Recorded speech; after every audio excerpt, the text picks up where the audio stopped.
दंडकारण्य में भक्ति श्रद्धा संपन्न एक वृद्धा भीलनी रहती थी जिनका नाम था शबरी। एक दिन वह घूमती हुई पंपा नामक पुष्करिणी के पश्चिमी तट पर स्थित एक अति स्मरणीय मतंग वन में मतंग मुनि के अत्यंत सुंदर आश्रम में पहुंची। अनाथ शबरी ने मुनि के चरणों में सिर रख दिया और उनसे शरण मांगी। दयालु मुनि ने उन्हें शरण दी तथा भक्ति का ज्ञान दिया। मतंग मुनि सदा प्रभु भक्ति में लीन रहा करते थे। अंत समय में उन्होंने शबरी को आदेश दिया, तुम यहीं रहना क्योंकि यहाँ श्रीराम और लक्ष्मण पधारेंगे। तुम उनका स्वागत करना। श्रीराम परब्रह्म है, उनका दर्शन करके तुम्हारा जीवन सफल हो जाएगा।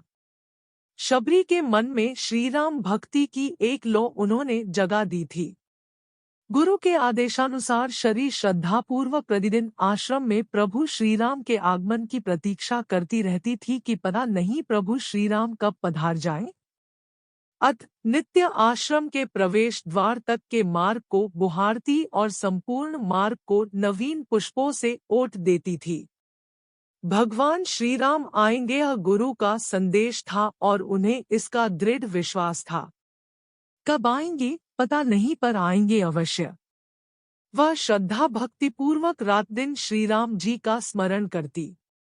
उनके स्वागत के लिए प्रतिदिन वन के ताजे पके कंदमूल फल संग्रह करती। उन्हें विश्वास सा हो चला था कि प्रभु श्रीराम लक्ष्मण सहित अवश्य आएंगे। अंततः वह शुभ दिन आ गया। प्रभु श्रीराम लक्ष्मण सहित सीता की खोज करते हुए शबरी के आश्रम की ओर आ ही गए। शबरी ने देखा श्री राम और लक्ष्मण मतंग वन की शोभा निहारते हुए बहुसंख्यक वृक्षों से घिरे उस सुरम्य आश्रम की ओर आ रहे हैं। शबरी सिद्ध तपस्विनी थी। उन दोनों भाइयों को आश्रम में आया देख वह हाथ जोड़कर खड़ी हो गई। उन्होंने श्रीराम और लक्ष्मण के चरणों में प्रणाम किया। कमल सदृश नेत्र, विशाल भुजाओं वाले, सिर पर जटाओं का मुकुट और गले में वनमाला धारण किए सुंदर सांवले और गोरे दोनों भाइयों के चरणों से शबरी लिपट गई। श्रीराम ने शबरी को दोनों हाथ बढ़ाकर उठा लिया और प्रेमपूर्वक पूछा, हे चारुभाषिणी, तुमने जो गुरुजन की सेवा की वह पूर्ण सफल हो गई है ना? उनके ऐसा पूछने पर शबरी ने उत्तर दिया, हे रघुनंदन, आज आपका दर्शन पाकर मुझे अपनी तपस्या में सिद्धि प्राप्त हो गई। आज मेरा जन्म सफल हुआ। गुरुजनों की उत्तम पूजा भी सार्थक हो गई।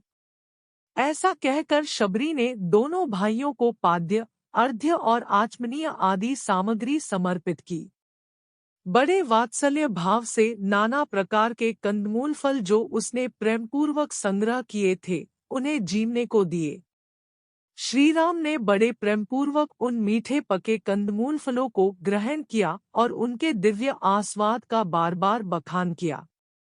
इस प्रकार प्रभु श्रीराम का आदर सत्कार करके शबरी ने पुनः कहा, हे सौम्य मानद, आपकी सौम्य दृष्टि पड़े पर मैं परम पवित्र हो गई। शत्रुघ्न, आपके प्रसाद से ही अब मैं अक्षय लोकों में जाऊंगी। फिर वह हाथ जोड़कर खड़ी हो गई। तब श्रीराम बोले, हे भामिनी, मैं तो केवल भक्ति का ही संबंध मानता हूँ। जाति पाति कुल धर्म बड़ाई धन बल कुटुंब गुण एवं चतुराई इन सब के होने पर भी भक्ति रहित मनुष्य जलहीन बादल सा लगता है। उन्होंने शबरी को नवधा भक्ति का उपदेश किया। कहा, मेरी भक्ति 9 प्रकार की है। 1 संतों की संगति अर्थात सत्संग, 2 श्रीराम कथा में प्रेम, 3 गुरुजनों की सेवा, 4 निष्कपट भाव से हरि का गुणगान, 5 पूर्ण विश्वास से श्रीराम नाम जप, 6 इंद्रिय दमन तथा कर्मों से वैराग्य, 7 सबको श्रीराममय जानना, 8 यथालाभ में संतुष्टि तथा 9 छल रहित सरल स्वभाव से हृदय में प्रभु का विश्वास। इनमें से किसी एक प्रकार की भक्ति वाला मुझे प्रिय होता है, फिर तुझमें तो सभी प्रकार की भक्ति दृढ़ है। अतएव जो गति योगियों को भी दुर्लभ है, वह आज तेरे लिए सुलभ हो गई है। उसी के फलस्वरूप तुम्हें मेरे दर्शन हुए, जिससे तुम सहज स्वरूप को प्राप्त करोगी। इतना कहकर श्रीराम ने शबरी से जानकी के विषय में पूछा। शबरी ने तब उन्हें पंपा सरोवर पर जाने को कहा और बोली, वहां सुग्रीव से आपकी मित्रता होगी। हे रघुवीर, वे सब हाल बताएंगे। आप अंतर्यामी होते हुए भी ये सब मुझसे पूछ रहे हैं। फिर कहने लगी, जिनका यह आश्रम है, जिनके चरणों की मैं सदा दासी रही, उन्हीं पवित्रात्मा महर्षि के समीप अब मुझे जाना है।